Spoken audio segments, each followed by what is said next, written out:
Thank you.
Mr. Chairman, I do have one item I'd like to add under new business.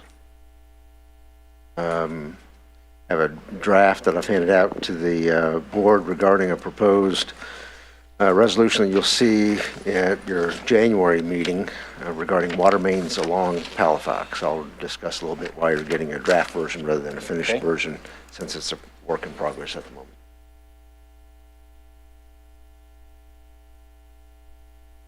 Okay. Any other new business? I move the agenda as amended.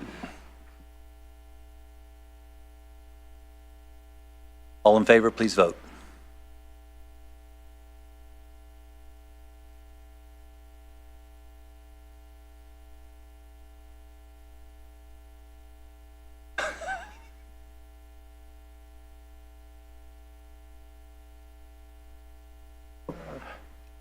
On the assumptive sale.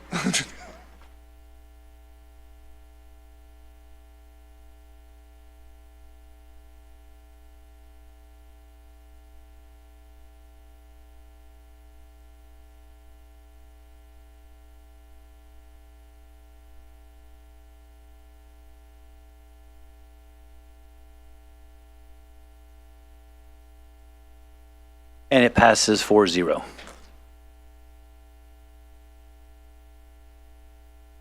Move to item 4, public hearings.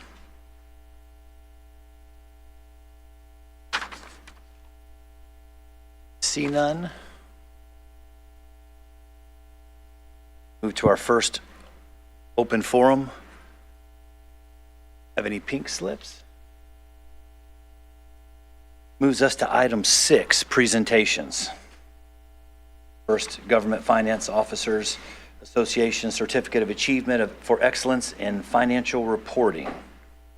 Mr. Chairman, I'm very pleased to again announce that the Government Finance Officers Association, which is a national organization made up of CFOs and controllers of public organizations across the United States, they have an organization that on an annual basis will review submitted financial reports from public agencies and evaluate them for their compliance with the highest level of expectations by that organization for transparency and being easy to read and consume and understand by the general public.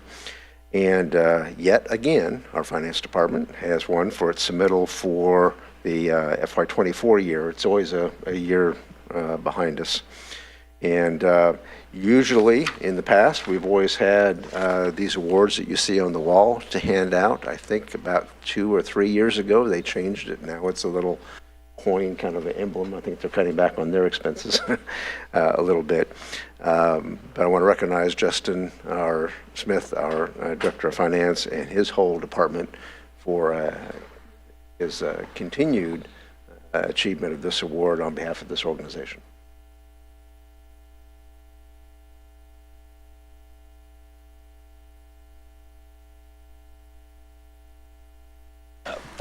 Mr. Williams? Yes, in recognition of the presentation, congratulations. But is this year, what year is this in succession that we received the award? October 1st, we just finished the FY20, or September 30th, I guess, we finished the FY25 year. And that's the next one we'll be submitting.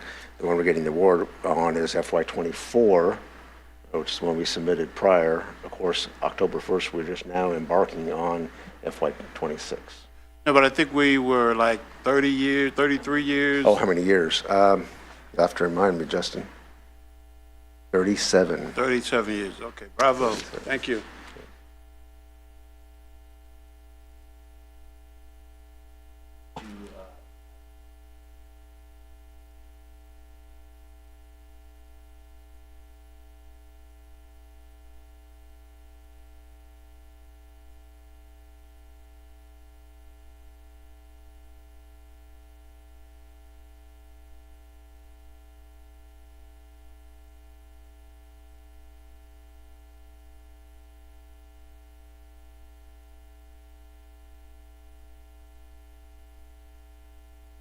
Thank you.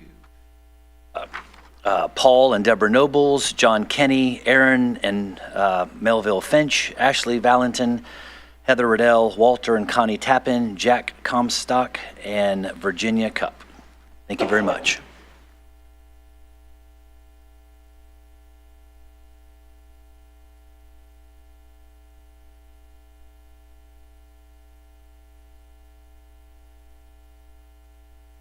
Second. Please vote.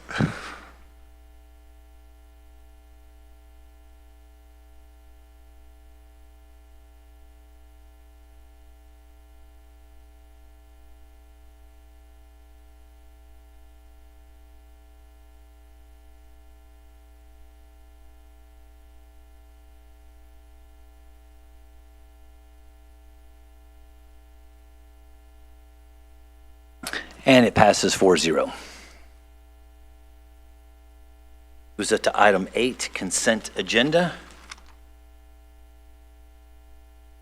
Starting with GR 25157, a general resolution authorizing the approval of funding for the contract with El Hoist North America for bagged hydrated lime and providing an effective date. Mr. Woody. Our water productions division uses bagged hydrated lime at all of our water production facilities, all 30 of our wells. We use it for pH control.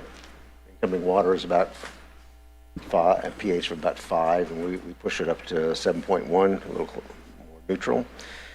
We use about 1,700 tons per fiscal year on that process. We went through a bidding process recently, had 4 bidders altogether. The low bidder was La Hoist at $463.59.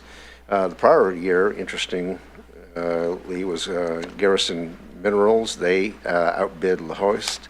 La Hoist must have wanted the contract back because they were very competitive this year. That represents actually a 4.4% decrease in what we were paying from Garrison last year. We were anticipating an increase, so we were pleasantly surprised with the recommended bid.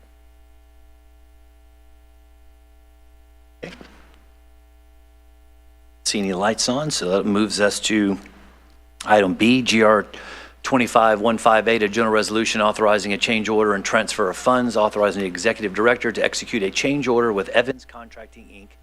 for $97,980.36 to install a redundant water main, CIP number RW0055, Inter Point Road Water Main Upgrades Phase 1, authorizing the transfer and use of funds. Mr. Woody. As you know, the Inter Point Road water main upgrade project has been under construction for a while. This is the western end, or phase 1 of this overall project. This west end in particular was largely constructed by the developer, who also did all the water line and storm sewer work out on the island. You'll remember that it was in less than desirable condition, and we embarked on an MSBU to replace it. So the quality of the as-built records we had for this system was of similar quality. So as we went through the project, we found lots of things that weren't where the as-built said they were, different sizes. We had fine valves, et cetera. So most of this change order is related to unforeseen conditions, a lot of it being displaced equipment or places where we had to add extra valves in order and make hot taps in order to conduct the business that we were working on. So.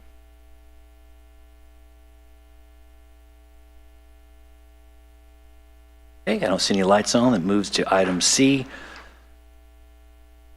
GR 25159, a general resolution authorizing the executive director to execute an amendment to the contract with Baskerville Donovan, Inc. to perform the necessary construction administration, limited project observation, and closeout documentation task for the Pensacola Beach Reclaimed Water Main Project, Phase 1B, Part 2, authorizing the use of project funds and providing an effective date. Mr. Woody. EDI is the engineer of record for the project that Chairman Stevens just described. These additional services are related to project observation and closeout, as well as contract administration during the construction term.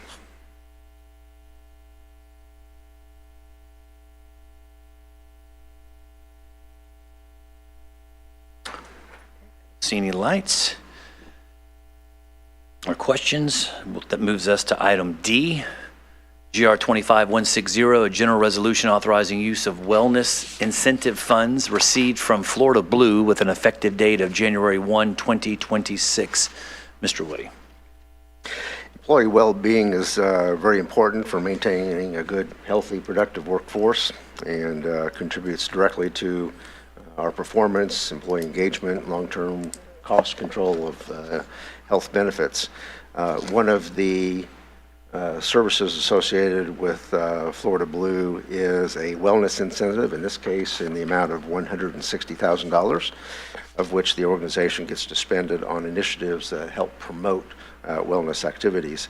What we've done in the past, or what we're proposing again, is to contract with Better Use Strides, or use the Better Use Strides platform that enables our employees to track wellness activities, whether it be walking, jogging, other types of activities, and they redeem earned incentives through this digital interface and recording of activities. It's been a very popular program, and again, because it's provided through Florida Blue, who fully funds these incentives, it allows, from our perspective, for it to be cost neutral. And whenever we get pretty good participation on the program, and we'd like to continue it. So how is this tracked? I mean, did the employees wear a Fitbit or something to track how many steps they've done, or is it logged in to some app? Some of it's self-reporting, some of it's involved in participating in activities. There's everything from activities and seminars and things we have here in the building, and then there's other self-reporting things regarding tracking physical activities. Much beyond that, I'd probably defer to him if you have some more specific questions. I am curious how we're, and I asked that because I've done Fitbits with my employees before. We'd have contests and see how many people got the most steps in until we figured out a couple of people were putting it around their dogs and letting them run around and so forth. So. Haven't heard of that. So my name's Kim Scruggs. I'm the HR director. So in this particular program, there is self-reporting. So there's a food challenge that encourages participants to eat certain food categories or limit intake of certain foods. So that part is self-reporting. But then there's a steps challenge that is a part of our program, and that a person can either self-report, or if they don't have a smartwatch or smart device, then they can self-report. But ideally, we like for people to link their either an Apple or a Google or some kind of smart device that tracks their steps. And there's a multitude of other challenges. So just to give an idea, it's we encourage preventive care, getting those checkups, establishing yourself with a primary care provider that can provide that individualized care. So there's also points for like preventive care appointments, whether it be like skin cancer screening, colonoscopy, mammogram, your annual wellness exams, different types of vaccinations that are recommended for your age. There's also health coaching provided, either in person or on the telephone if someone's got something specific or general that they're wanting to work on and maybe needing that professional guidance. You can also accrue points for the health coaching, and that's monitored through the system directly, not self-reported, so the system knows if you're participating in that. There's certain apps that you can download to track wellness activities. We have those 2 corporate challenges that I just mentioned, the steps and the food challenges. And then there's several self-guided programs that you can just enroll in if you've got a certain maybe risk factor that you're wanting to work on. You can enroll in a self-guided program. And then we also there's some personal challenges set up in the Better Use Strides platform. And then we also have on-site lunch and learns. We try to do those at least quarterly, where we bring in either maybe even financial wellness, medical wellness, just general well-being specialists, sets up in the training room, and we provide lunch and learns in person. There's also points awarded. Ms. Benson. Yes.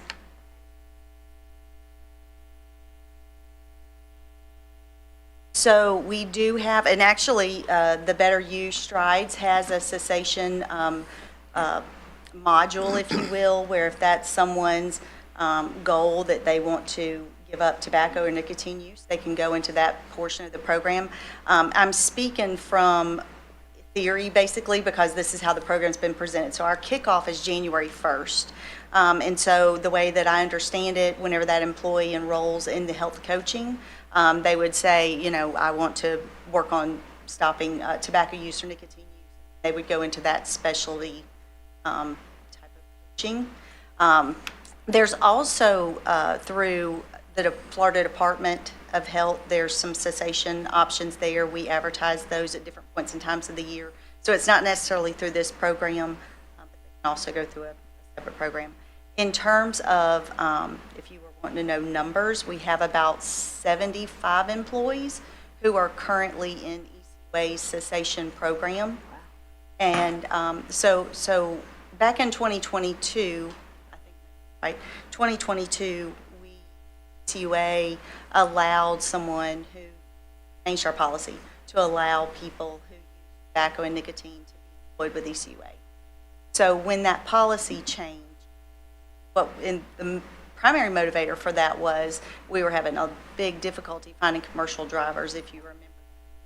And through some research, we determined... And mechanics.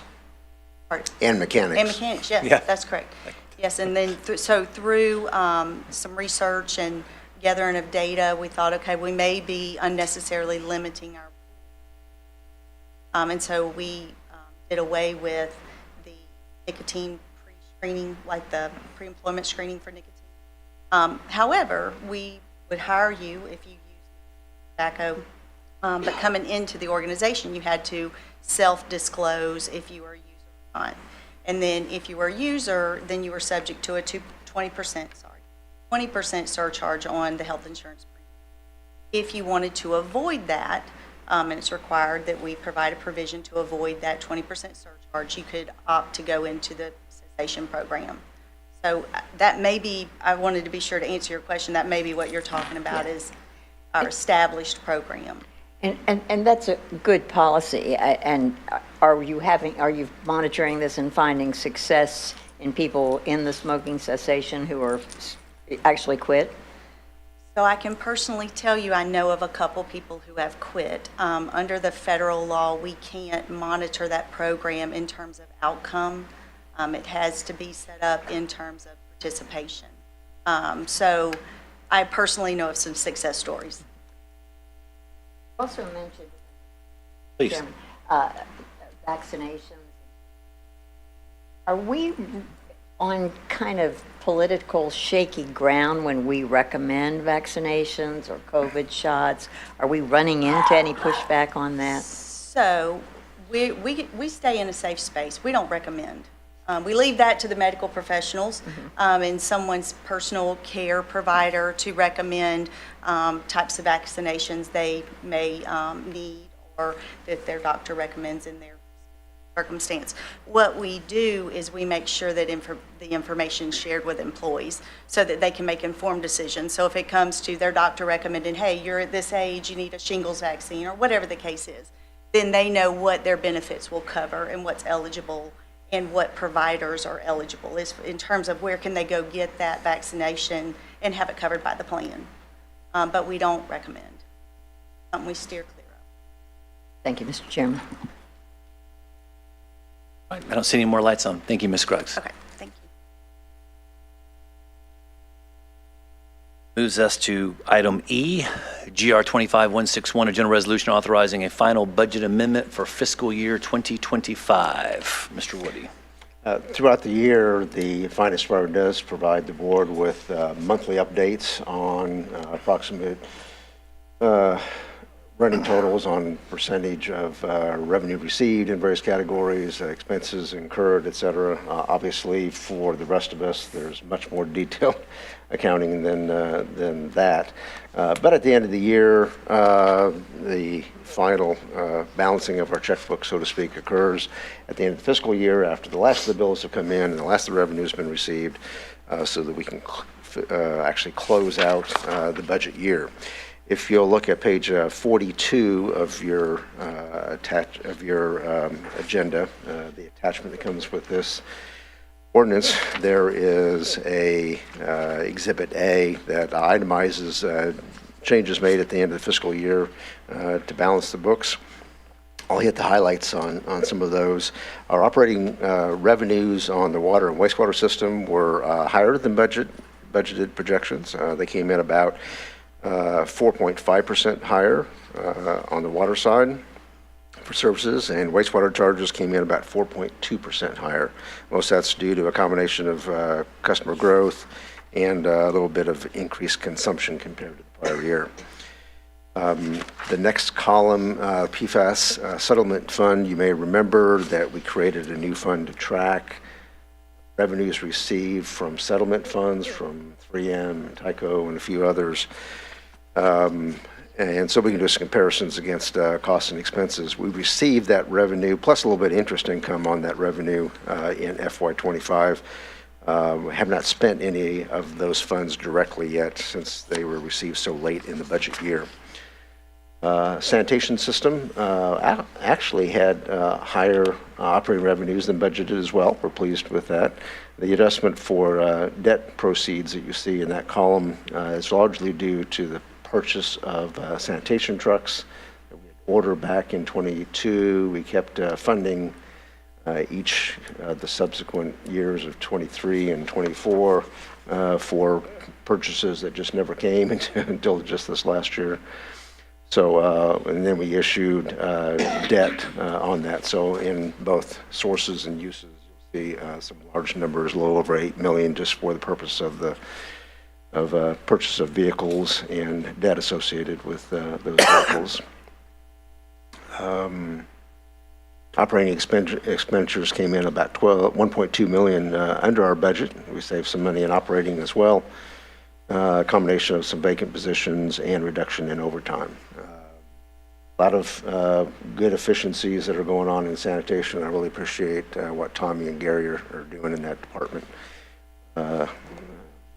really starting to show itself in the books. Thank you, gentlemen.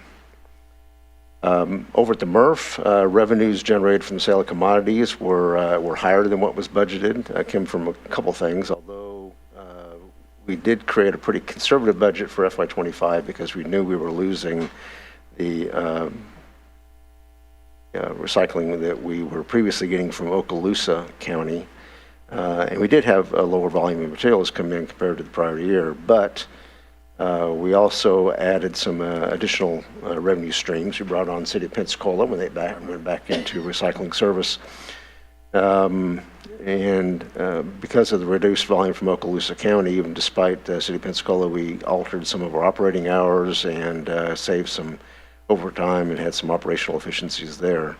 Overall revenues were $586,000 over our budgeted projection, which allowed us to actually increase our net fund balance for the MRF in 2025. Don't see any other questions? Thank you, Mr. Woody. Just to item F, GR 25162, a general resolution authorizing the executive director to execute a sole source purchase order with Pump and Process Equipment, Inc. for the purchase of replacement mixed bed odor absorbing media and providing an effective date for the agreement. Mr. Woody. You may remember from time to time we talk about a form of odor control where we add a chemical at certain locations in the system to help tie up chemicals that produce H2S in our system. But we also have throughout the system air relief valves on our force mains and some locations at some of our larger pump stations that we run through purifiers in order to be a nice neighbor and not have an odor issue. So the purchase of material for this particular resolution is a carbon material that we use to filter either our air release valves or some of our exhaust valves at large pump stations.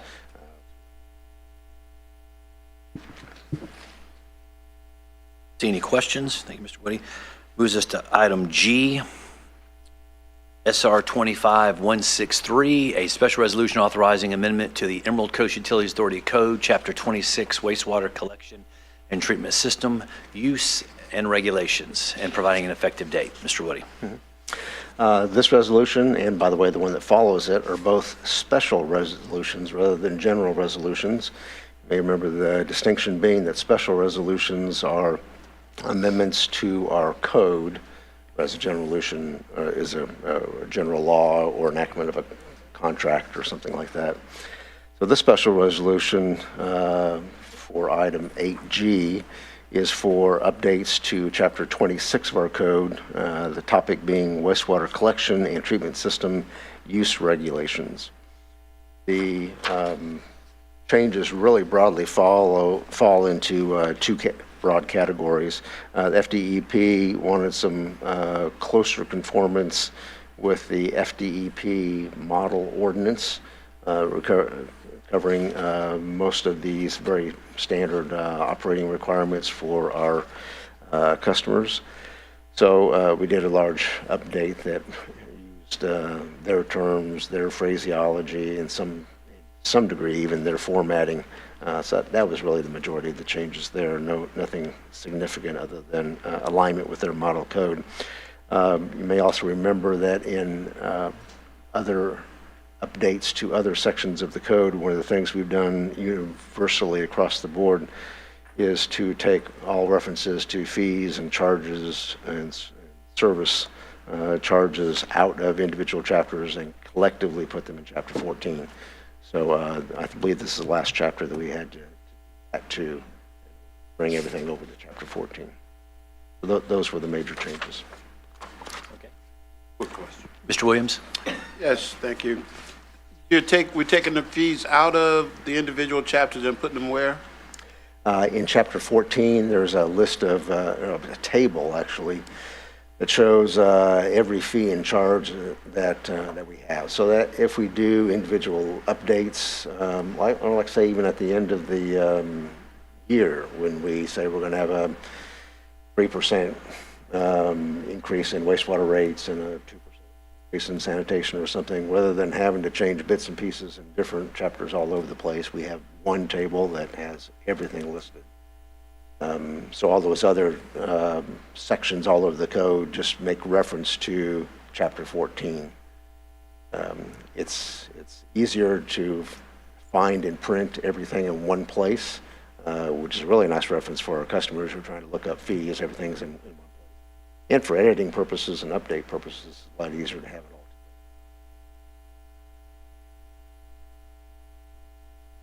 together. Okay. Thank you, Mr. Woody. Any more questions? Moves us to item H. SR 25164, a special resolution authorizing amendment to the Emerald Coast Utilities Authority Engineering Manual. Again, this is a special resolution because it's an update to a portion of the ECUA code.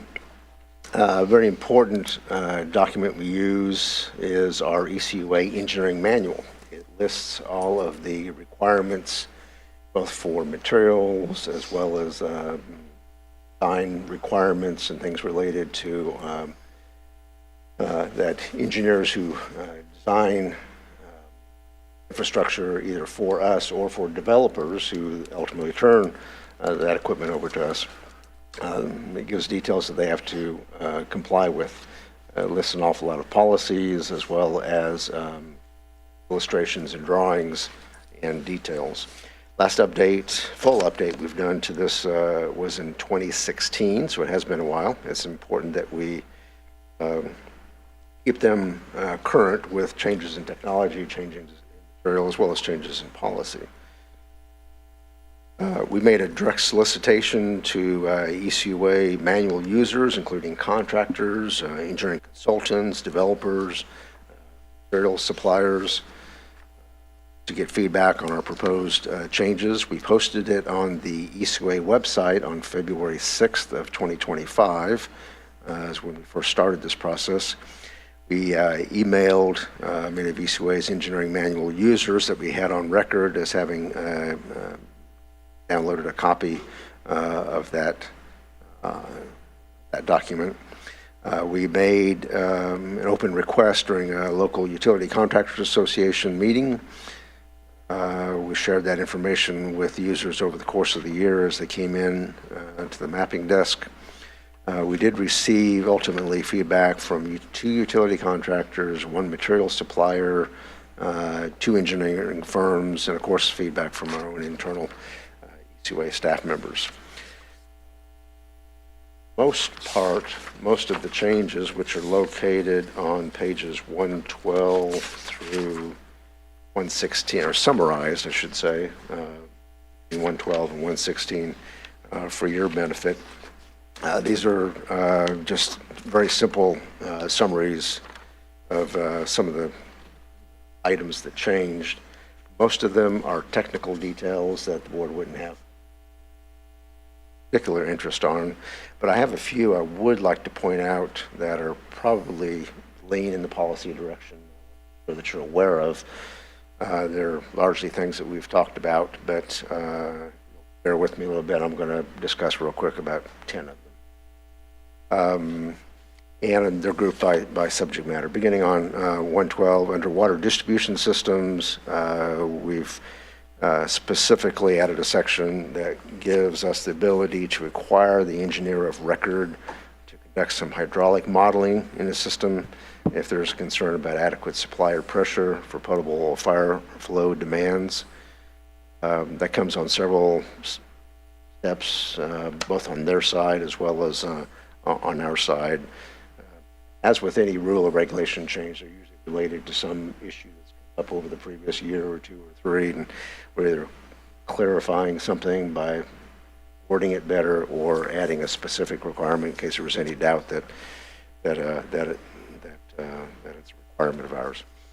Another one, water mains shall be ductile iron if they're located within easements or under roadways. That's already a requirement.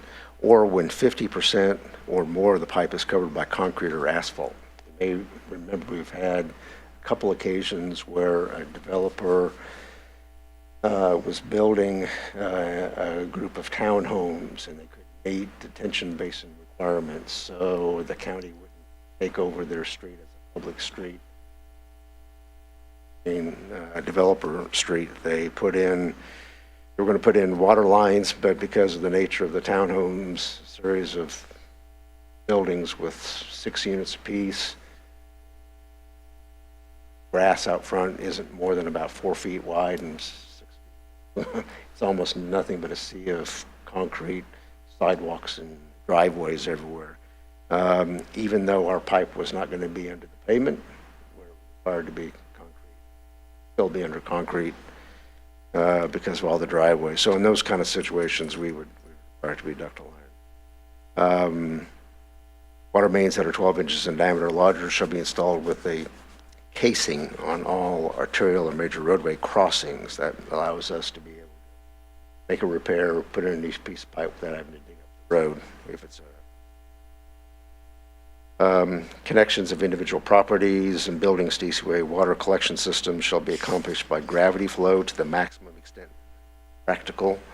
While that is somewhat subjective, it does still state the emphasis on trying to do everything by gravity whenever practical.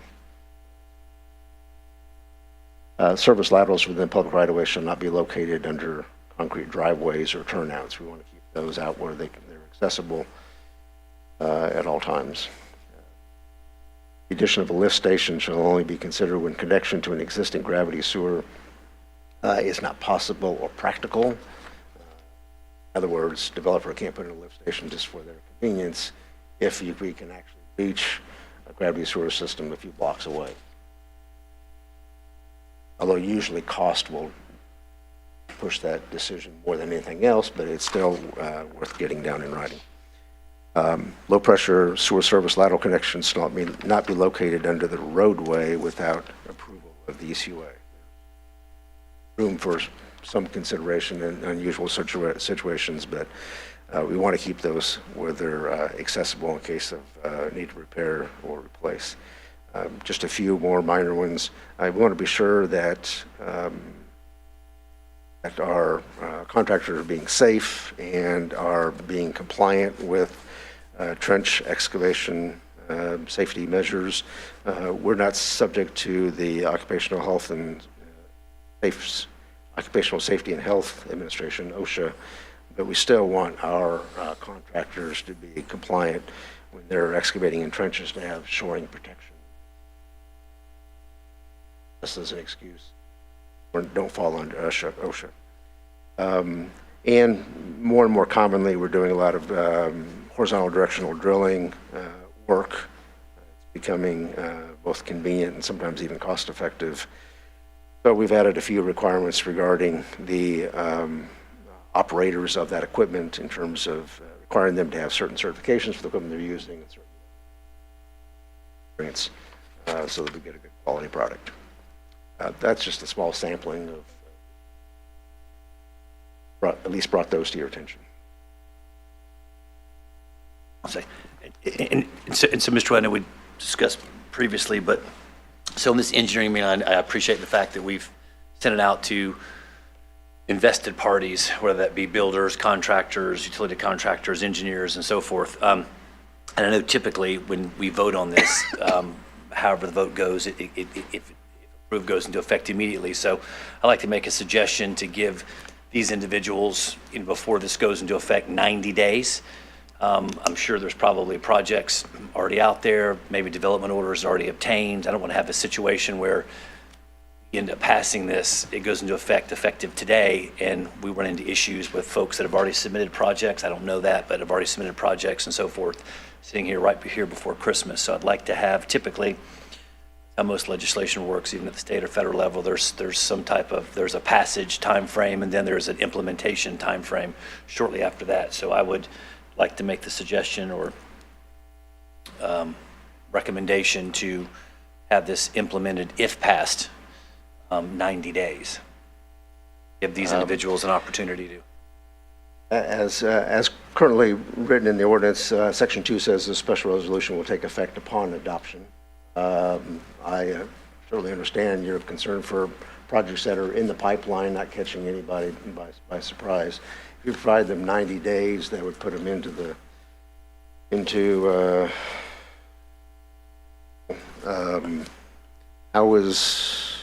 how's the first, it wouldn't exactly be 90 days, but how's the first Monday in October, or excuse me, April 6th?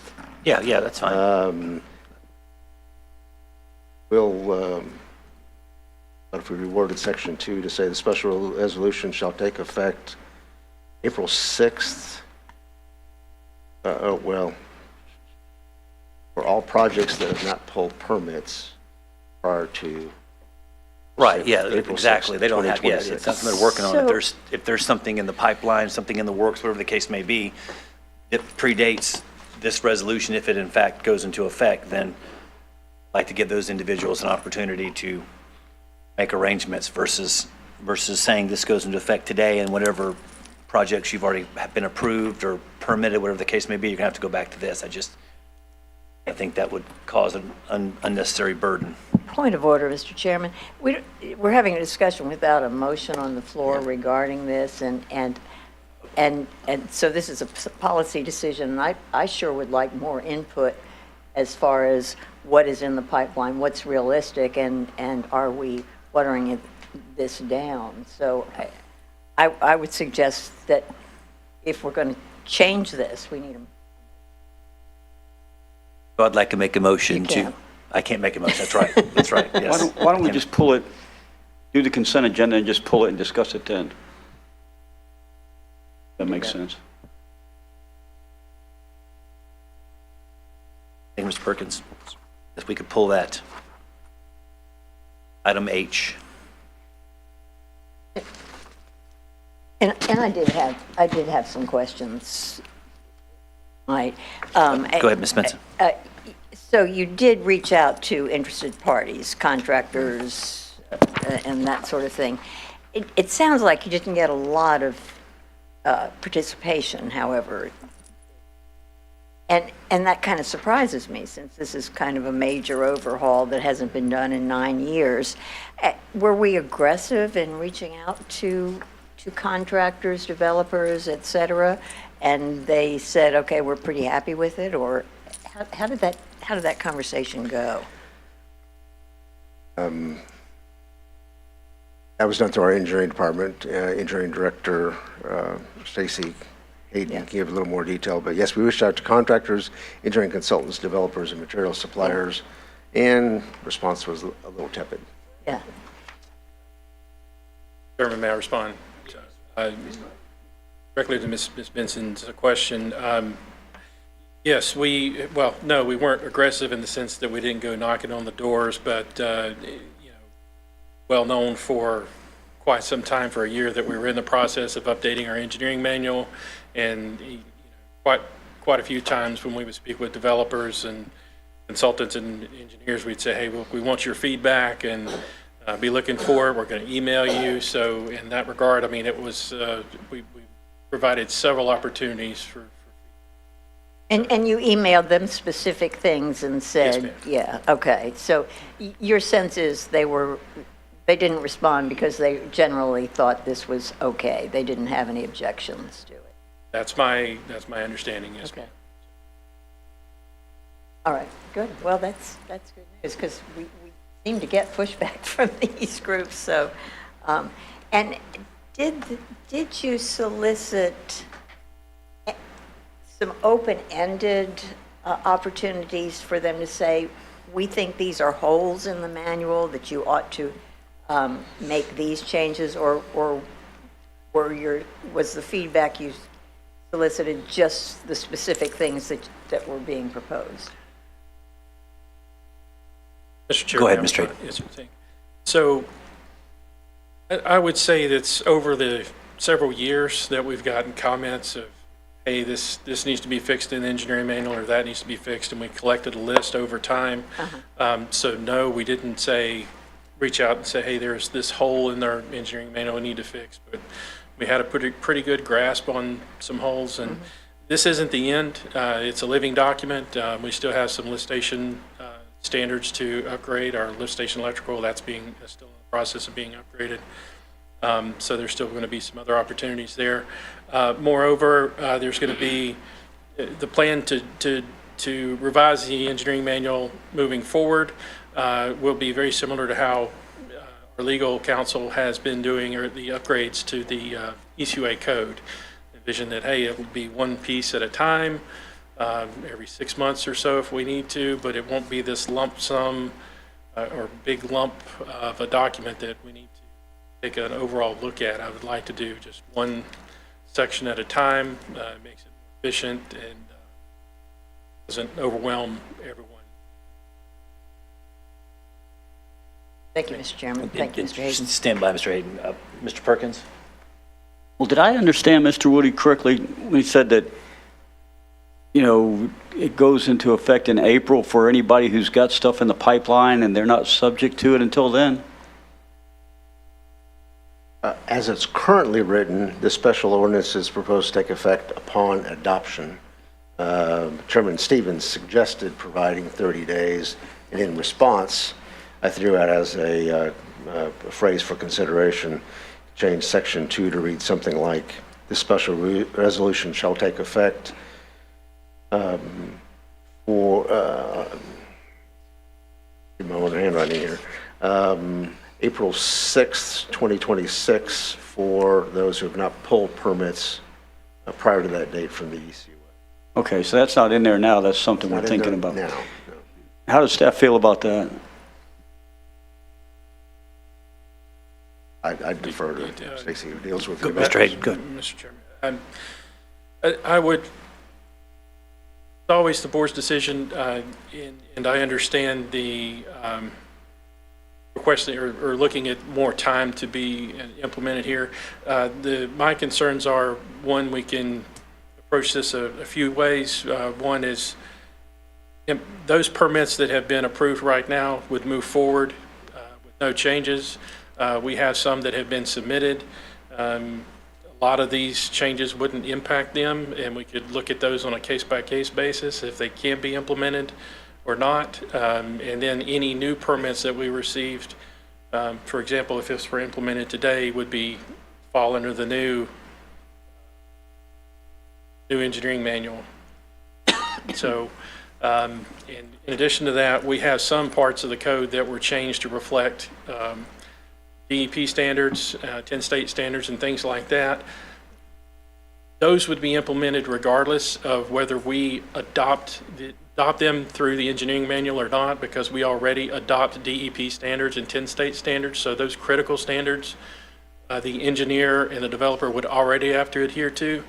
So to extend it 90 days, I would maybe look at more like 30 days or something like that for those new projects to be submitted. It shouldn't be a big cost to the developer that we have seen, but a lot of these changes are being made here to protect ECUA. So if we don't implement those changes, are we going to have a lot of folks try to come in and submit their projects when these changes were made to protect ECUA and the ratepayers? So just I question whether we really want to go 90 days or can we do it something shorter, like 30 days or 60 days even. And so, Mr. And just to be clear, I'm more concerned, I'm just as concerned about for the ratepayers / vested parties. So these individuals who have, I'm not trying to create an environment where we say you have 90 days and then, okay, you're going to go ahead and rush to ECUA and start submitting your projects, because as you know, it takes you all longer to review those and look at those. And so it's not a situation where someone could say, hey, it's 90 days. I kind of see both sides of this. It's going to take longer than 90 days just to get the plans submitted and prepared to even send to you. I don't look at that as an issue. I'm trying to prevent, a bunch of builders, developers, and whatever the case may be, coming in here with pink slips and calling, our attorney saying, look, we've submitted plans to ECUA. It was approved before. Now you've just adopted this new resolution. Now all of a sudden we have to go back to the drawing board and implement things. So but if you're telling me that staff's position where, hey, look, if everything's been submitted and you've already got it in the pipeline, and fell under the old code, we're fine, but anything after this date. So that's pretty much what I'm trying to accomplish here, however long that takes, but I'm trying to err on the side of fairness and say, got something, but not to create an environment where we're making, harder on staff and harder on us to say, hey, you've got 90 days, so if you want to do something that bypasses this, you better get it in now. So open to suggestions and board to kind of, have our proverbial cake and eat it too, and make sure that if stuff's been submitted, it's in the pipeline, ECUA's got it, it's in the queue somewhere prior to this, then we're going to consider it previous resolutions versus we say this is passed today, hypothetically speaking, and then anything that's already got a development order on it, it's already been gone through the county and the approvals and so forth, and you guys are getting is now, I'm gonna get phone calls primarily on saying, hey, we submitted this stuff 6 weeks ago, and now ECUA is kicking it back to us saying, you all just passed a resolution. That's my point here of trying to avoid. Ms. Benson. Mr. Chairman, if I might ask Mr. Hayden and perhaps our attorney as well. This is a code and it's pretty direct. It has specific requirements and so forth. During this transition or at any time, how much latitude does staff have in interpreting this code? For example, could you as a staff say, look at this that was submitted right before the deadline and say, we think it's fair for you to exist under the existing code? Can you do that? Or when we adopt this, is it hard and fast and per this new code? Go ahead, Mr. Hayden. Thank you. I would say that there is some latitude that we're given to have some flexibility there. Okay. At the end of the day, I'm kind of a black and white person. If we have that ability to be flexible, then we will. But if it's, this is part of the ECUA code, I can't change the code. But there are provisions within the engineering manual that have based upon ECUA approval, then we can do certain things. I would say that this is kind of for some other parts of the manual. There are some DEP requirements, some 10 state standards, which is basically another agency that provides guidance on sewer design and water design. If there are those kind of requirements that have to be adhered to, we have no flexibility, but that's understood. That's a non-issue. It's a non-issue, correct. They're in Yes, effect sir. anyway. This doesn't. And may I just direct the same question to the attorney?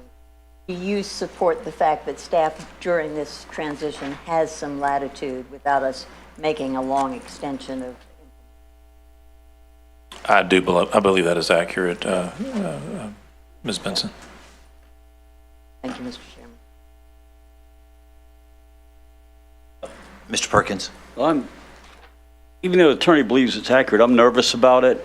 I mean, I'd rather just set a 30-day, let everybody have notice and say 30 days it goes into effect, because you avoid, accusations of favoritism or anything. If you, say we let one person have a pass but not the next person, I think it, causes problems. I kind of, like Mr. Hayden said, it's kind of black and white, and we do need to, I appreciate you bringing it up. We do need to give a little time to make sure everybody, especially anything that's in the pipeline. I mean, I don't know if we have wording in there, but if there's something that's already in the pipeline, we don't need to, change the rules on a mid-project. But I think. If that's a motion, I'll second it. Well, I think the motion that Mr. Woody said, that basically that wording with a 30-day time limit, and that and the projects that are in the pipeline, are subject to the rules of when they submitted those projects initially.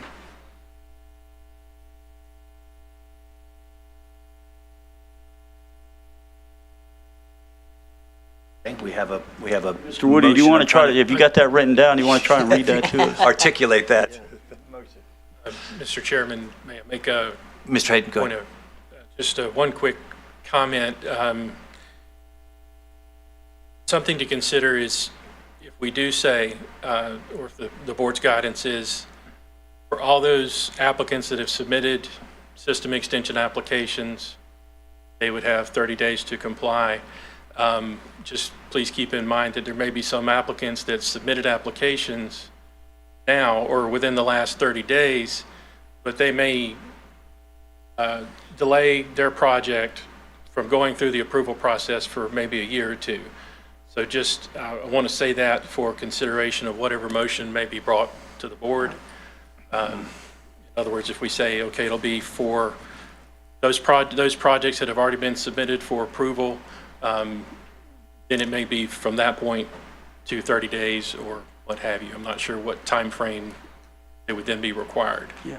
Is this something that has to be approved at this meeting? Is it possible that staff could take what we've talked about and bring it back at the next meeting and have time to have a really good, precise language added, knowing, what Mr. Stevens has brought up and the board's brought up, so that we don't try to make a policy in haste that we regret later on? I mean, can we do it at our next board meeting and have staff provide some language that will accommodate what the board has brought up? And if I may, because you brought up some interesting information just now about, yes, if they've got things in the pipeline, maybe it's already been approved with ECUA, but they're not starting on it for another year or so. So now they've got all their bids, they've got all their material, they've got everything mobilized, funding for their projects. And then if it hasn't started yet, then next year they're going to have to go back to the drawing board and say, during that time frame that after we've already approved your project, you're going to have to adhere to these new policies. Yes, sir. Seems to be a little problematic and unfair. And then to follow up on Mr. Perkins' comment about giving staff, I wouldn't want to put staff in that situation to make decisions on who they're going to give latitude and who not to. I just say that because it's, as you know, and I'm preaching to the choir with you, it's a very small community. So everybody knows everybody, every engineer, everybody knows talk. So the first time we would approve, I appreciate and I like the fact that staff has that type of latitude, but the first time we approve something, customer A and customer B hears about it. Then I got customer B coming over here saying, hey, look, you approved his. Same scenario, same everything, but what was the difference between him and me?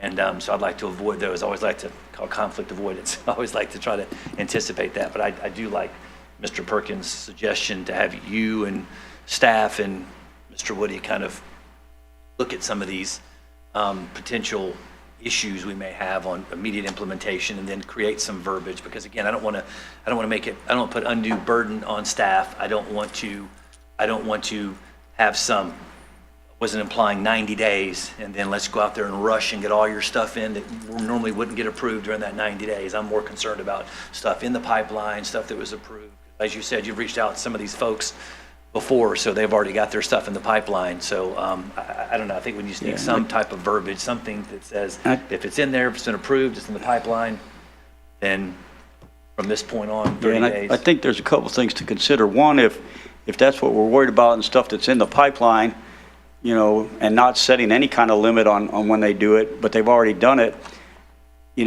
so if they come back a year and a half later and they've already done it, then we could say, okay, if it was before today, but we don't want to create a situation where we give them 30, 60, 90 days to put anything in they want to preserve the right, 4 or 5 years later to play by the old rules. So if we're going to say you can do it whenever, as long as it's in the pipeline now, then I don't think we should have any extension. We should have it immediately upon effect for anything that's currently in the pipeline. But if we make a situation where we say, anything that's in the pipeline as of 30 or 60 days from now, you can go by the old rules, I think that would be not beneficial.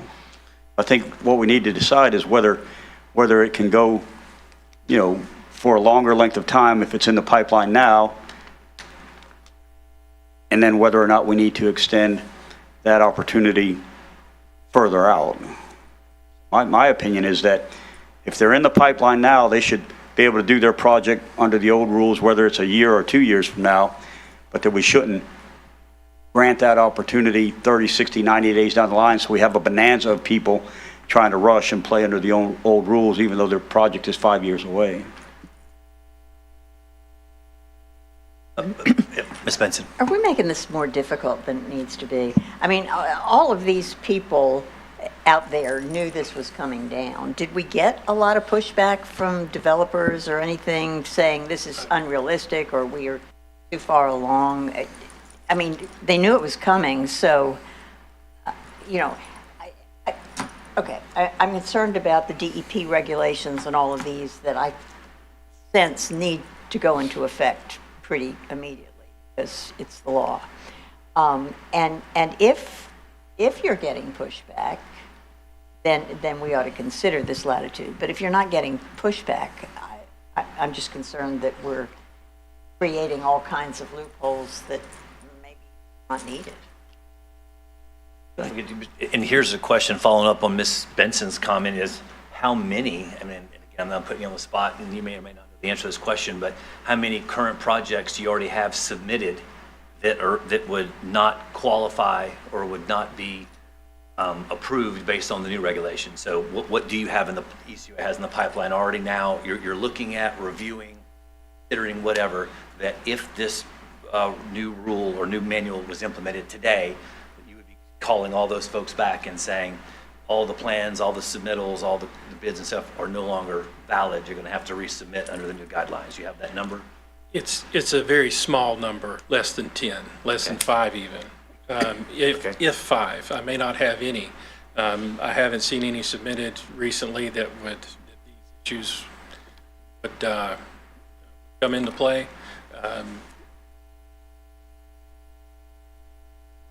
Can't think of anything, but with regard to all those projects that have already been approved, that to me that ship has sailed, so they would not be impacted until it's time for them to come. If they don't construct their project within 3 years, then they have to resubmit to ECUA. So at that point, they would have to then adhere to whatever new rules that come into play at ECUA. So for my vision, none of the projects that have already been approved, system extensions that have been approved, they fall under the old engineering manual. We've already approved them. That's good to go.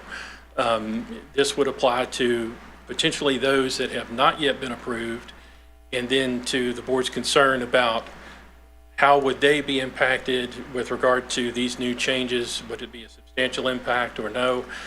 We can always go on a case-by-case basis, but I'm sorry to interrupt you. So there's stuff. All right. We have two. I think you opened up a new subject matter because you've got the ones that have already been approved. You said are not affected, but you've got submittals that have not. You're still under the review process. You're still reviewing that haven't been approved. That would be affected. Potentially be affected, yes, sir. But it's some of these standards are not cost impact. They have no cost impact to the project, and it's just a matter of the developer and the contractor implementing these new standards.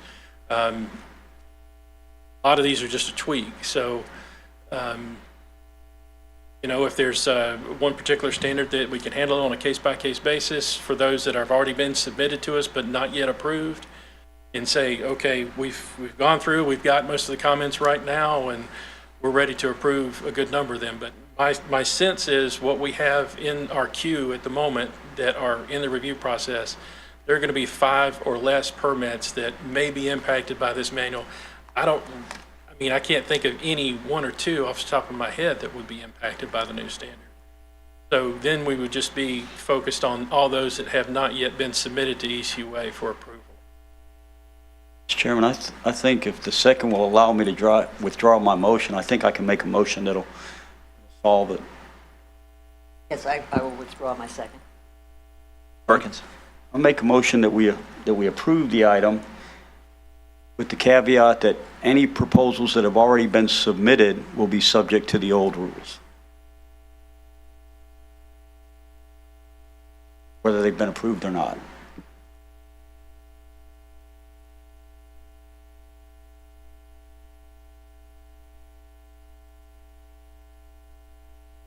Am I allowed to second that? I can't second that. I'm learning. Bear with me. Bear with me. I'll do you the favor. I'll second the motion. That work, Mr. Hayden? I mean, it might not be optimal, but if there's 5 or less, it seems like, and they've already submitted it, they were playing by the old rules when they submitted it, and I think we avoid the problem Mr. Stevens was talking about, that we changed the rules on them mid-project. Mr. Chair, may I respond? Please do, Mr. Yes, sir, that would absolutely work. No issues.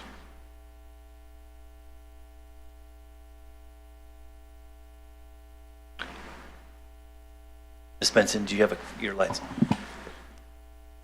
Williams, do you have? Thank you, Mr. Chair. My question has basically been resolved, but because I was wanting to know, how did we come to this point anticipating the ruling being passed? I mean, did you, of course, think about the number of people who might be under contract and how it would affect them? So I guess obviously you didn't think it would affect them. That's why you brought it the way you did. Yes, sir. I'm sorry, may I respond, Mr. Chair? Yes, Ms. Hayden. Yes, sir. We've basically followed the same template that we have in the past, engineering manual approvals, and they were all adopted upon approval of the resolution. So, yeah, I apologize. I didn't have the foresight to think about how that would impact. I will certainly do that for future reviews.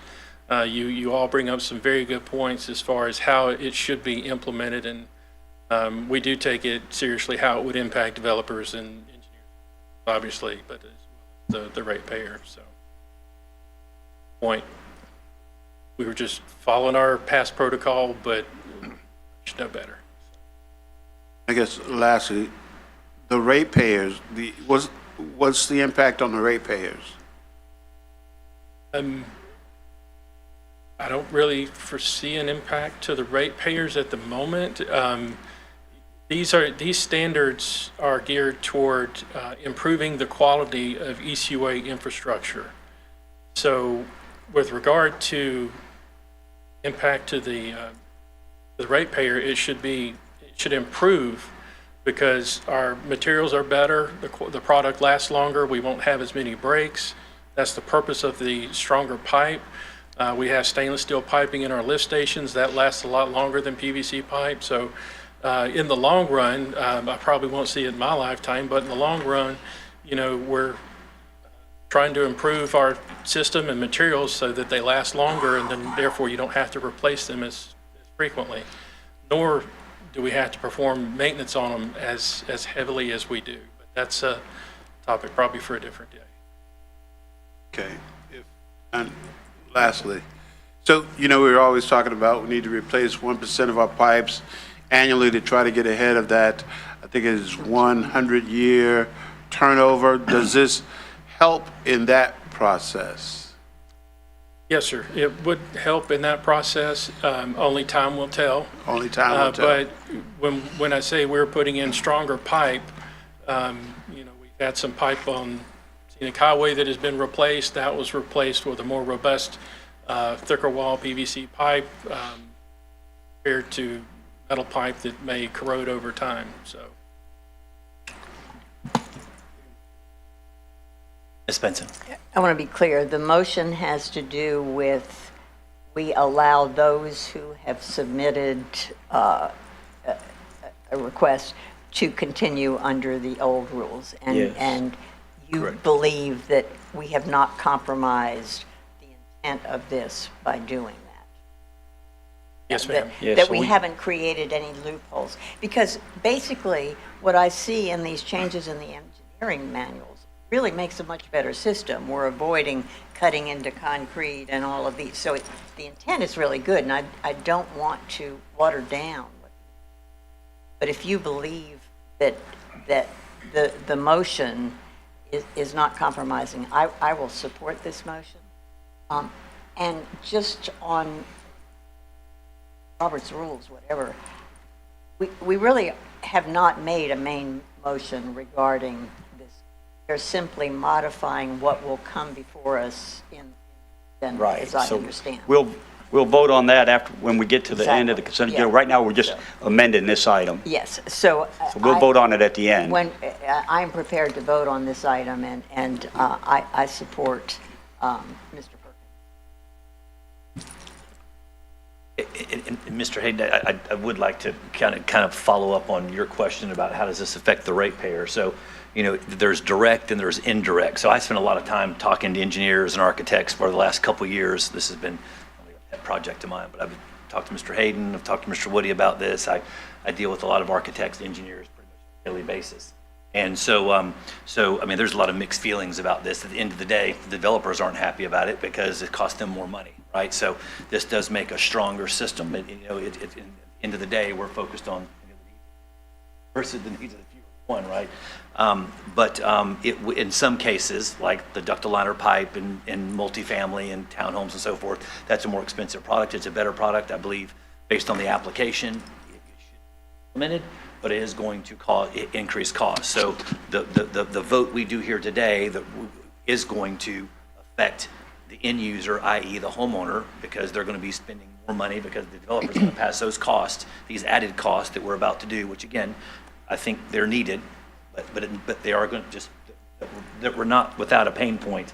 These costs are going to be passed on to the end user, in which case the homeowner is going to be paying a higher cost for these new developments and so forth that these affect, because it's significantly more expensive, these types of pipe and so forth. But again, based on the application, and I've read through these in detail. Mr. Chairman, I think they're necessary. Just as to germanity, your comments are relevant to the main issue, but not to what's before us right now, which only has to do with who is covered on this. Yeah, I was just answering Mr. Williams' previous question when he asked Mr. Hayden about, yes, he asked Mr. Hayden about that. But so I think we have an amendment that's been, has it been seconded? It has been seconded. Had discussion. Discussion, okay. So Repeat it, please. So I believe we've got an amendment or a modification to the existing amendment that has a motion to modify the SR 25164 Special Resolution Authorized Amendment to Emerald Coast Utilities Authority Engineering Manual to accept the any and all existing projects that have already been approved up until, or that have already been submitted. And they would fall under the existing engineering guidelines. And it's been seconded, so please vote.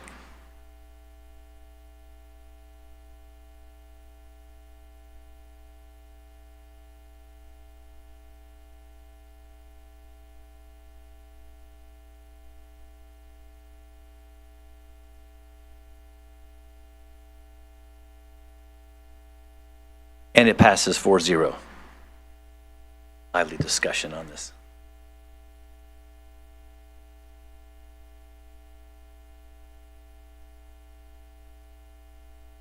No, thank you.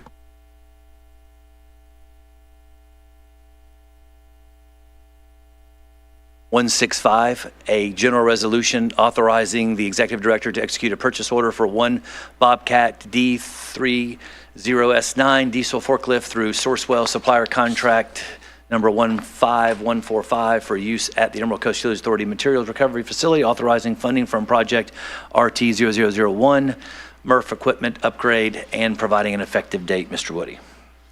The current forklift that we're using out at the MRF is over 10 years old, has more than 10,000 operating hours, which is equivalent to almost 300,000 miles of vehicle use.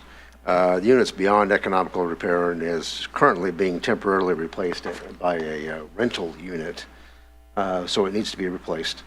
We rely on that forklift to move and load bales of recyclable materials onto outbound 18-wheel trailers. So it's a piece of equipment that we depend on all hours of the operating day. So we've found one through a Sourcewell supply contract that has a lot of the features that we need for this piece of equipment, and we're recommending. Funds are already in the existing budget, FY26, for its purchase.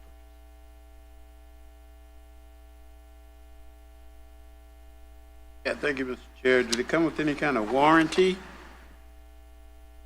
It does. I don't know what that length of that warranty is. If Patrick can 10,000 hours or tell us of something? that. Through the chair? Yes, please, All right. answer. Yes, sir. It has a 3-year warranty on them for forklift and 2,000 hours. 2,000, yes. Hey, if you hang tight real quick, Tommy. So just so we pay for these up front. I ask you that because we've got equipment companies as well, and a lot of times they'll do 0% financing on Kubota, for Yes. example, and that'll be a 3 or 5 year deal, but the insurance comes with it. So a lot of times we'll look at the equipment and be like, wow, it's 0% interest.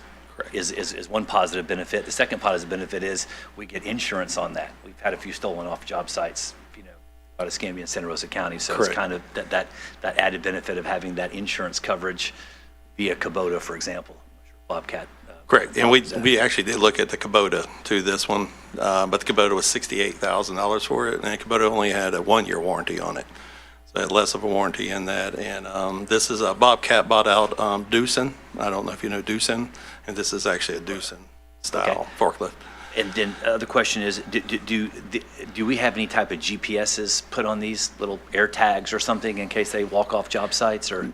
Great question. Thank you for that question. That's coming up. So Okay. that's something in the future that we're That would have going saved me several $100,000 if I had some of those on my equipment, Absolutely. which we do now. Absolutely. So that is that's coming up in a future board meeting.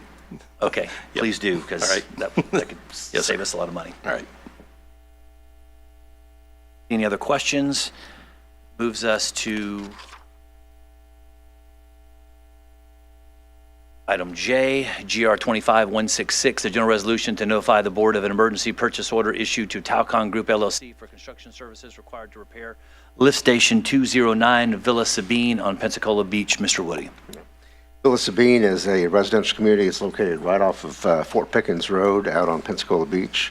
This lift station's located at the end of cul-de-sac. There's neighbors on both sides within 100, and it's within 100 feet of the water's edge. So obviously, groundwater is groundwater is a significant concern here. The lift station is inside an old concrete block building, but that building is collapsing on one side into the wet well. The lid of the wet well is pretty compromised due to erosion and corrosion over the years. It's very deep, almost 20 feet, even though the groundwater level is probably 6 or 8 inches below the surface. We're going to reconfigure the style. It's a dry well, wet well type. We can abandon the dry well side, but need to reline the wet well, replace the lid, tear down the old building, and do a lot of other sorts of things. It's kind of dangerous to work around, so we're going to propose to use our contract services we already have with for emergency construction services for the lift station repairs, since we're already under contract with them for that. Proposed lift station repairs being about $395,000. A lot of that related to dealing with the groundwater.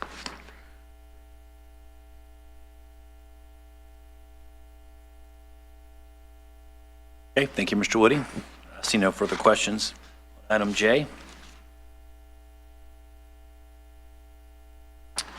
Moves us to item K, GR 25167, a general resolution authorizing the executive director to execute purchase orders for the products and services from Southern Tire Mart, Nice Tires, and Goodyear Commercial Tire and Service under their respective cooperative purchasing contracts, authorizing the expenditure of fiscal year 2026 operating budget funds and providing an effective date. Mr. Woody. Whenever possible, we try to purchase items through cooperative purchasing agreements. They're very competitive and they're nationwide bids, so they're on large quantities. We get good economies of scale, reductions in unit costs that way. ECUA obviously maintains a pretty large fleet of over 500 vehicles, so tire replacements, particularly for sanitation vehicles that have a lot of unusual and intense tire wear as a result of the work. These proposed contracts with 3 different services based on the types of tires and services they provide. account for a total expenditure of $550,000 estimated over the fiscal year FY26.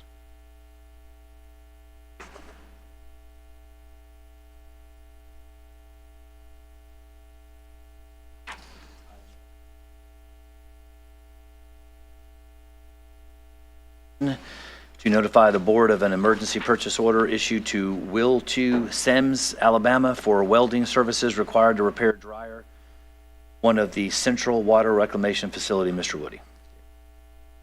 Our Central Water Reclamation Facility, or CWRF, has biosolids sludge that's produced by the facility on a 24-hour basis year-round. We have 2 dryers made by Comline, essential part of that process. Operate 24 hours a day. The only time that they're ever down is literally for maintenance. But because we only have 2 of them, they're pretty vital pieces of equipment. During a recent inspection, we realized we've been losing some efficiency, and one in particular with the e-transfer process in one of those dryers. And on closer inspection, I determined that 28 out of 54 of the paddles, it's a large cylinder with a series of paddles that conveys material across a heated surface in order to dry the material as it goes from one end to the other. But 28 of those paddles were leaking steam, which allows abrasive product from the dryer to get inside and damage. The tricky thing is because of the nature of the material that it's moving and the high heat, it takes a special type of welding surfacing material on those paddles. We're recommending a contract with Will2, who is a certified welding contractor and has met pre-qualification requirements from Comline, the manufacturer of the equipment, to do this work. So we're proposing to contract with them to do a large project of resurfacing on this particular dryer in the amount of $91,086. Okay, thank you, Mr. Woody. I see no lights on or questions in regards to item L. Moves us to item 9, the budget report. No. We Did you need have, to I'm vote sorry. on all those things. The consent agenda. Thank you, Ms. Benson. Mr. Chair, I move the items on the consent agenda, pulling item H, please. Don't need to vote on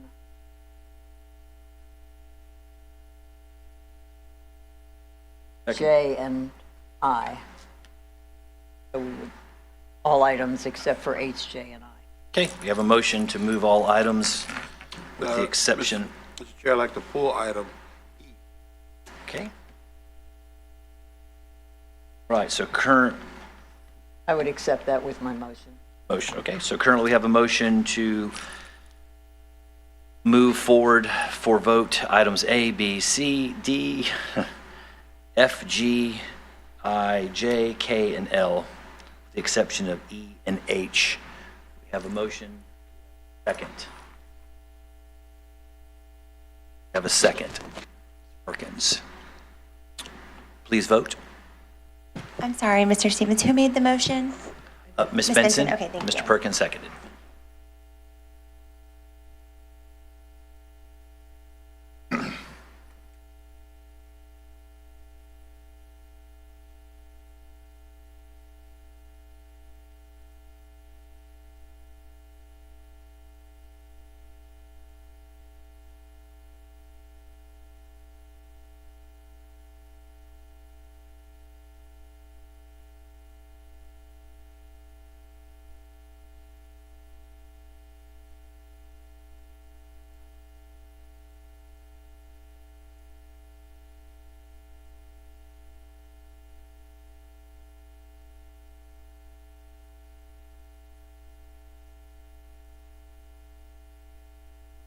And the motion is approved 4-0 to approve items 8A, B, C, D, F, G, I, J, K, and L.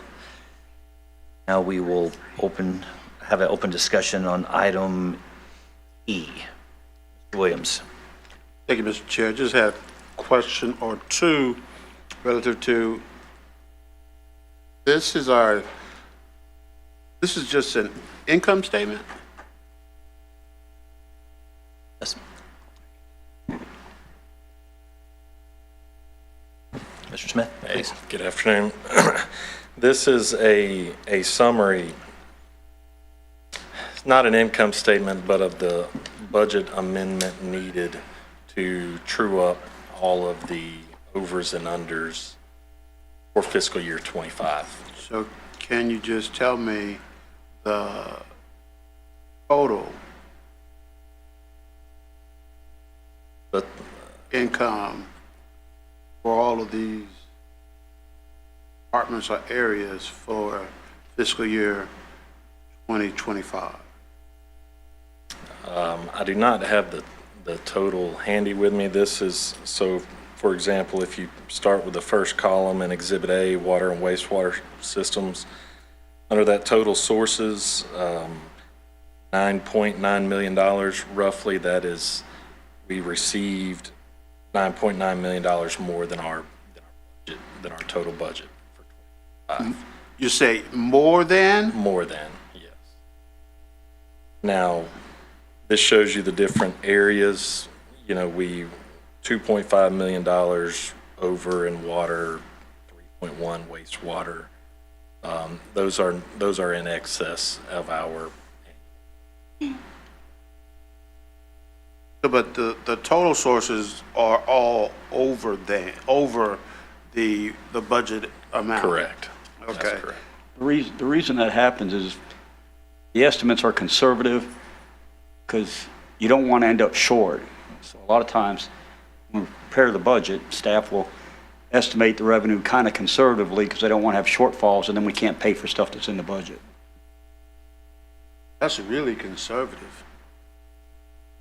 Yes, it is, and you know, if you look at some of the bigger items, well, the water and the wastewater, those items, that's a small percentage out of, you know, we're about 3%, maybe With that over total, budget. with that total of 9 million, that's like 3%? Well, just looking at the water and the water charges, the wastewater charges, those were roughly 3%. Okay.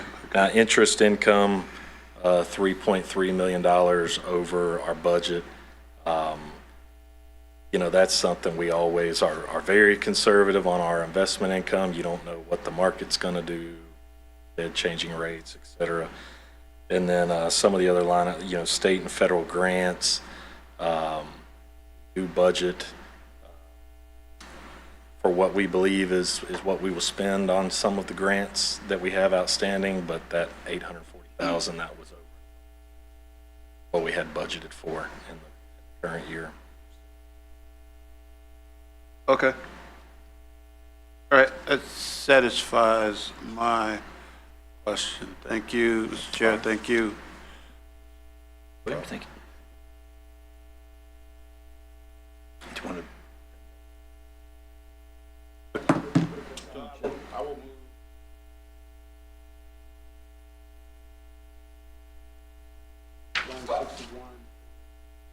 Second. Please vote.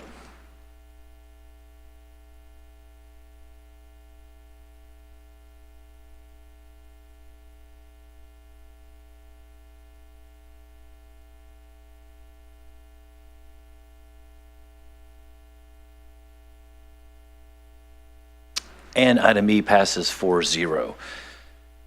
Moves us to our last item, item H, SR 25164, special resolution authorizing the amendment to the Emerald Coast Utilities Authority Engineering Manual. Have the written amendment yet on how we're going to modify this? Or are we just going to vote on the proposed amended?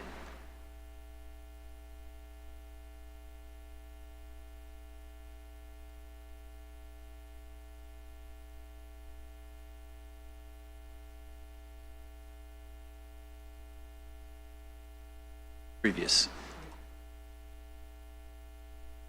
Second.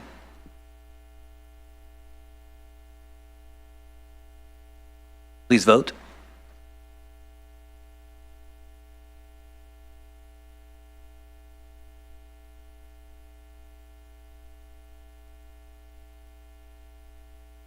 And it passes 4-0. I just love the compromise. This is good stuff. Thank you, Mr. Perkins. Well,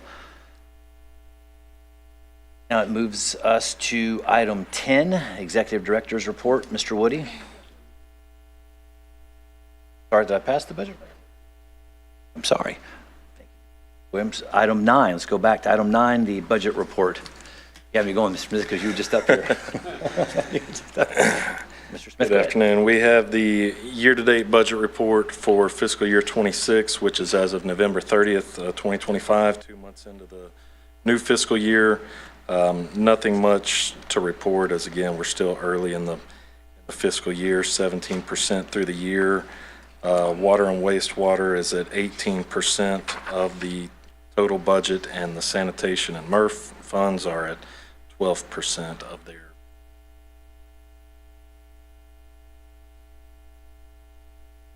Too exciting of a report today.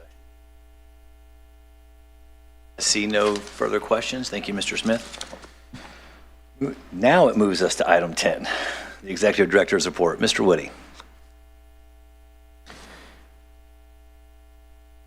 Having already discussed a couple emergency repairs and odds and ends, I don't have too much to report except for to acknowledge a long-term member of this organization who's retiring, Ms. Natalie Bowers, who has been with us for 32 years, has announced her retirement. She's winding up the last few days, and well, I think she'll be back for a retirement party, but other than that, her work is mostly complete. She's done a wonderful job for us for these many years. Made sure that we provided different forms of public communications to address a wide range of needs from our consumers, from those who still like to read paper to those who want to use the latest electronic information. Communications Department has expounded, during her time. She's also been one responsible for very nice publications that we produce on a regular basis, our annual reports, our CCR reports. Starting several years ago, we started producing a calendar on a regular basis as well. She also, in the background, is answering the phone all hours of the day and night and getting information out regarding boil water notices and other types of notices. So I really appreciate her work. I've enjoyed the almost 6 years that I've worked with her.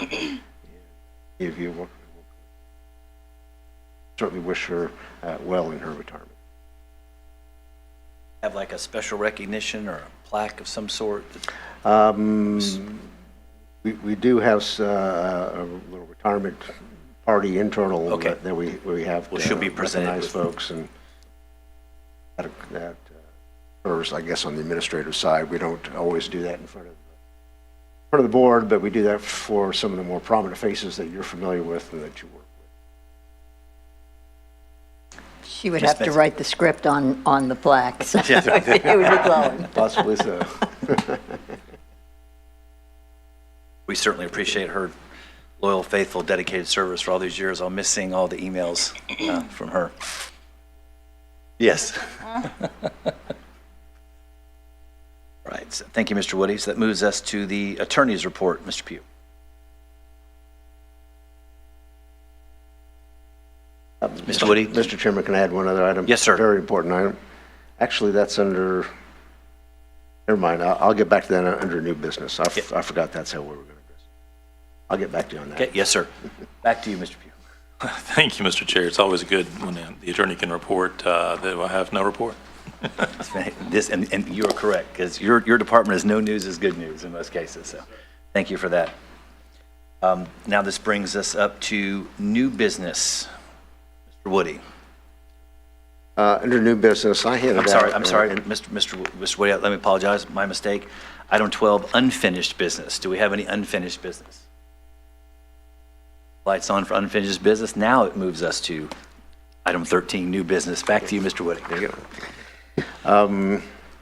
I've handed out an item that has the word draft stamped on it. The reason it's a draft is work in progress. This will come back to you in your January meeting for formal approval, and we'll have an attached contract to it. But wanted you to get an early read and provide early information on a project we're doing in conjunction with the City of Pensacola.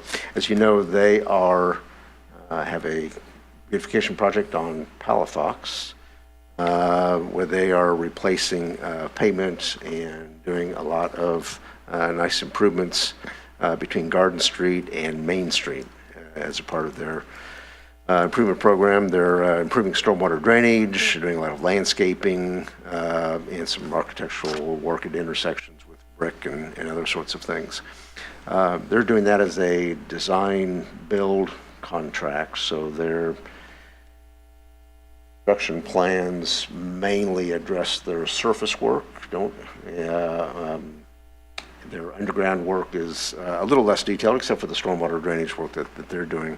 Obviously, we have sewer, water, and in that same corridor is gas and underground electric.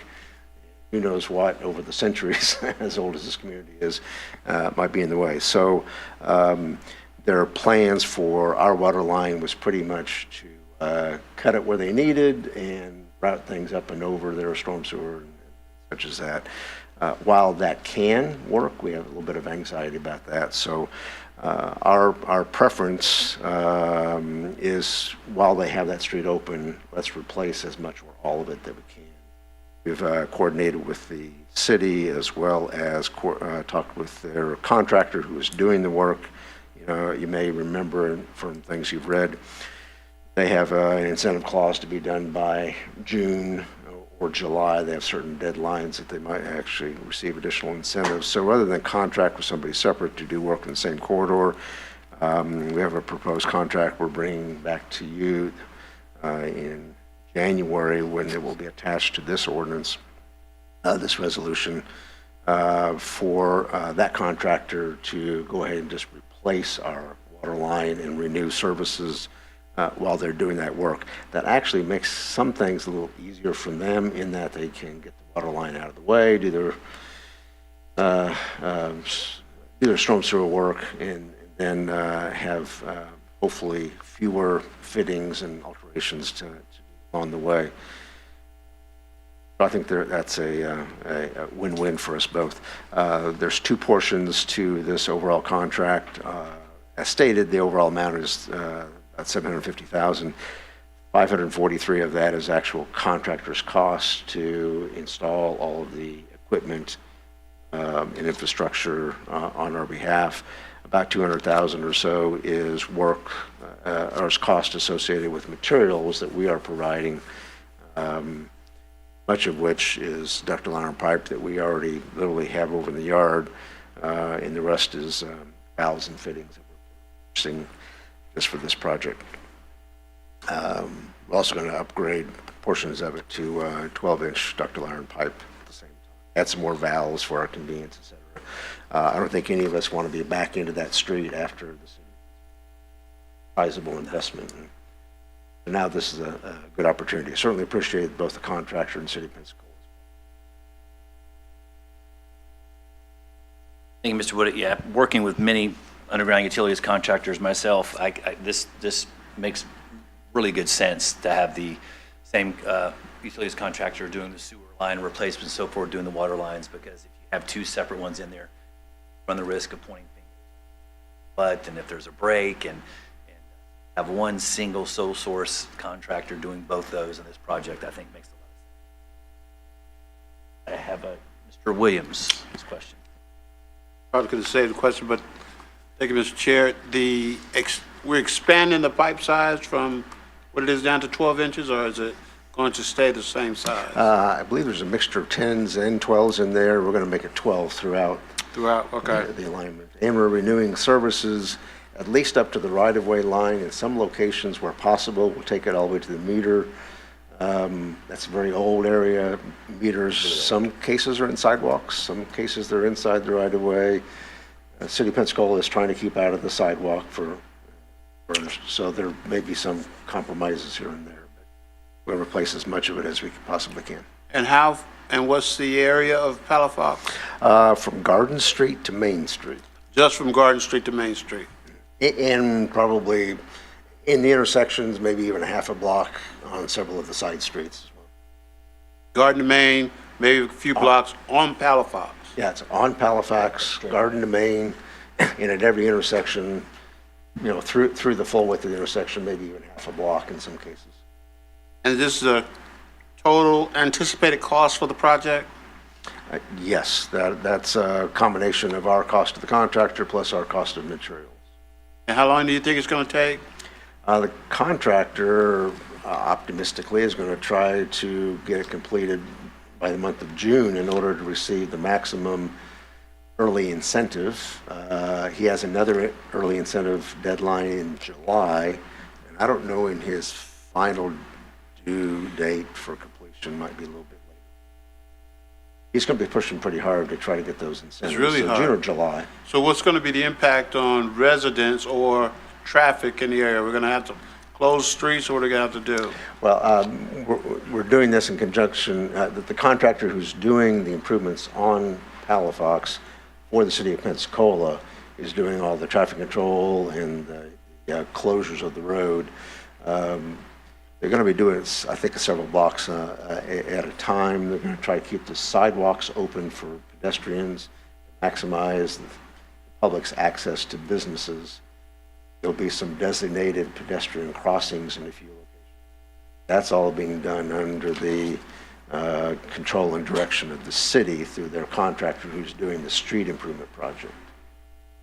Lastly, if we can't pass on to the city to try and notify people in advance of any work being done so that they can take the necessary rerouting or precautions on their own, as opposed to the shock value of driving or walking and realize they have to go across the street.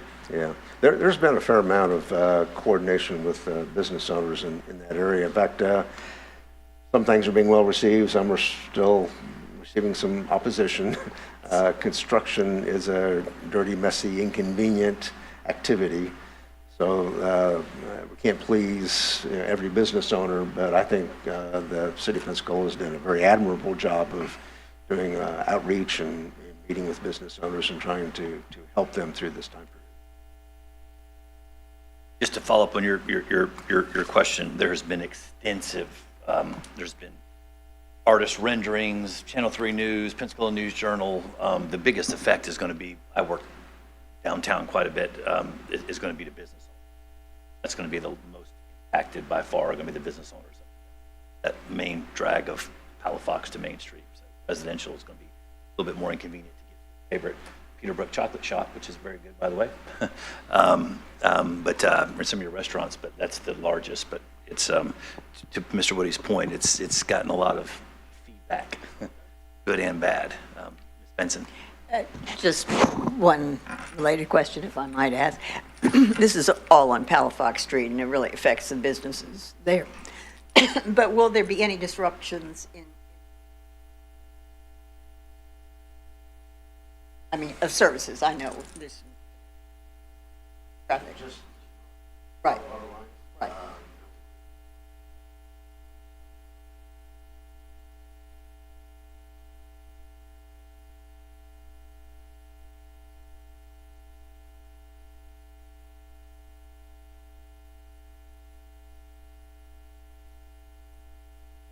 It would help if I pressed my microphone button. The general question was, what effect, if any, would there be on property owners who aren't directly on Palafox? As we turn water service on and off, as we're replacing lines, already those are served from lines not on Palafox. So I don't believe that the impact should be significant. Probably my biggest worry, if any, might be things related to occasional dirty water complaints, because when you shut off valves, that redirects the direction of flow, particularly in that older area. So that could be a complaint that you might hear. Contractor mishaps. It's not related to getting mud in the line or things like that, like people often assume. It's usually just water flowing a different direction and knocking loose some mineral deposits. Anybody? No further questions. When it comes to new business, we move to item 14, board communications.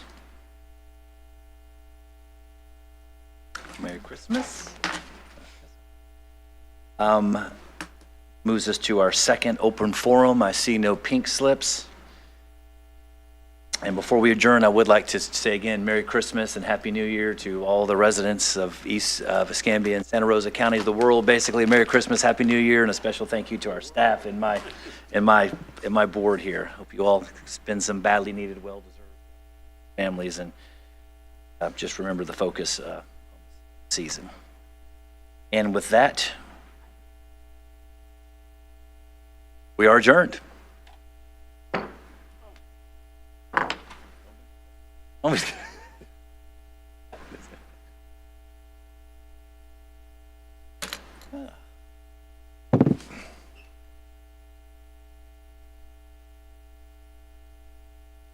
know my wife hates it. She's just like, this is one of my favorite times of the year because I like the cool, temperature.